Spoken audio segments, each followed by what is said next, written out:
एक समय की बात है। एक घनी नदी के किनारे एक विशाल जामुन का पेड़ खड़ा था।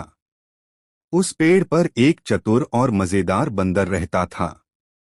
वह दिन भर पेड़ की शाखाओं पर कूदता फांदता और मीठे जामुन खाकर खुश रहता था। हालांकि वह अकेला था, फिर भी उसकी जिंदगी आनंदमय थी। एक दिन एक मगरमच्छ नदी से निकलकर पेड़ के नीचे आराम करने आया। बंदर ने उसे देखा और सोचा, क्यों न इससे दोस्ती की जाए। उसने कुछ जामुन तोड़कर मगरमच्छ की ओर फेंके। मगरमच्छ ने जामुन खाए और उनकी मिठास से खुश होकर कहा, धन्यवाद, ये बहुत स्वादिष्ट हैं। बंदर मुस्कुराकर बोला, तुम जब चाहो आकर जामुन खा सकते हो। इसके बाद मगरमच्छ रोज वहां आने लगा। बंदर उसे जामुन खिलाता और मगरमच्छ उसे नदी की कहानियां सुनाता। दोनों की दोस्ती गहरी हो गई और वे घंटों एक दूसरे के साथ समय बिताने लगे। एक दिन मगरमच्छ ने अपनी पत्नी को जामुनों के बारे में बताया। उसकी पत्नी ने भी जामुन चखने की इच्छा जताई।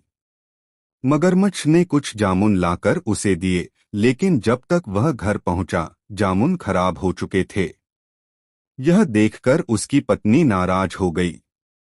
उसने कहा, अगर ये जामुन इतने मीठे हैं, तो जो इन्हें रोज खाता है, उसका दिल कितना मीठा होगा। मुझे उस बंदर का दिल चाहिए। मगरमच्छ ने कहा, यह कैसे हो सकता है? वह मेरा दोस्त है। मगर उसकी पत्नी जिद पर अड़ गई और मगरमच्छ को मजबूर कर दिया।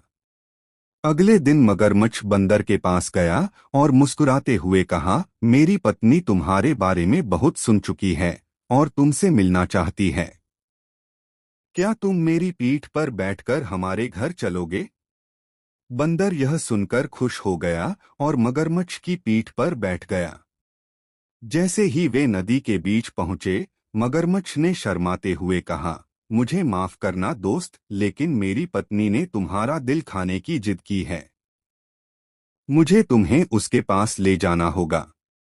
यह सुनकर बंदर चौंक गया, लेकिन उसने अपनी चतुराई से स्थिति संभाली। वह हंसी के साथ बोला, अरे दोस्त, तुमने पहले क्यों नहीं बताया? मेरा दिल तो मैं पेड़ पर ही छोड़ आया हूँ।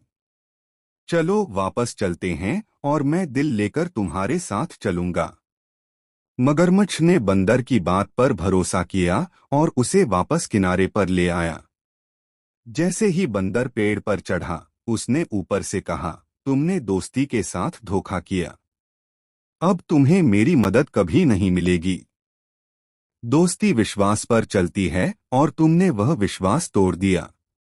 मगरमच्छ को अपनी गलती का एहसास हुआ, लेकिन अब वह कुछ नहीं कर सकता था। वह शर्मिंदा होकर नदी में लौट गया। यह स्टोरी से हमें शिक्षा मिलती है कि हमें कठिन परिस्थितियों में धैर्य और चतुराई से काम लेना चाहिए और किसी पर आंख मूंदकर भरोसा नहीं करना चाहिए।